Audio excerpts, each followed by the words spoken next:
two more speakers, and then we'll open it up for questions. We'd like to have Randy Thomas, Executive Vice President of Exodus International, come and share with you his feelings on ENDA. And if you'd share with them what Exodus is, the organization. Sure. Yes, my name is Randy Thomas. I'm the Executive Vice President for Exodus. Exodus is the largest Christian resource in the world, helping people with unwanted homosexuality to overcome that as an identity and a worldview through a relationship with Jesus Christ. We have almost 200 member agencies in Canada and Northern United States, as well as affiliated with about 200 more around the world. In 1990, I worked for a Fortune 500 company, and I know what it's like to be an out and proud gay-identified man. I was not raised in the church. I did not have a moral conflict with being gay at that time, and I was out and proud in the workplace. And in 1990, in this Fortune 500 company, I did have a supervisor who, when she found out that I was gay, didn't really particularly care for that. And she started to make my life a little difficult in the workplace. So I know what that's like firsthand. But I also know what it's like to say, you know what, I know who I am. I went to her supervisor and I said, if I'm doing a bad job, then I definitely need correction, but if I'm not, she does. And it was taken care of right then. And I actually got promoted over her. All right. What I'm trying to point out is this was 1990.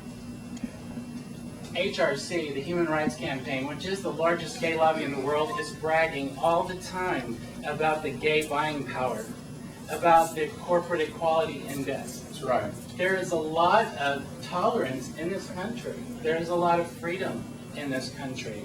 And those who identify as gay are exhibiting that. To pass ENDA and create a protected class, and I'm not black, and I'm not a woman, and I've never been a woman, but I do respect civil rights. I do respect Dr. King.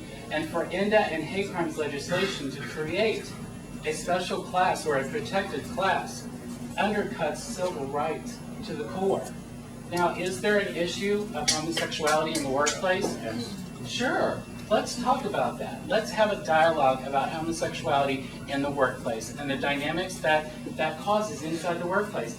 Valid concerns. Absolutely. And where there is a problem, like I experienced, we should take care of it. But as a former gay-identified man, and I say former because I am no longer gay, I did experience a change in my identity as well as my sexuality. But as a former gay man, I see this perspective. Thank you. I see this from the perspective of knowing what it's like to be a gay man in the workplace. But I also see it from the perspective of I want my religious liberties protected. Speaking of HRC, they're a 501c3.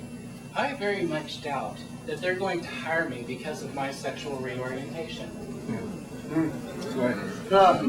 This law would open up the possibility for me to be able to say, you know what, you didn't hire me because of my sexual reorientation. And if that's confusing to you, good, because this public policy is very confusing. It is bad public policy. And on that merit alone, morality aside, this public policy is terrible. It should not be getting to this place. I say respect, get to know your gay-identified neighbor. They deserve respect and dignity. Every human person does. But don't pass bad public policy out of good intentions. Thank you. It was judges, not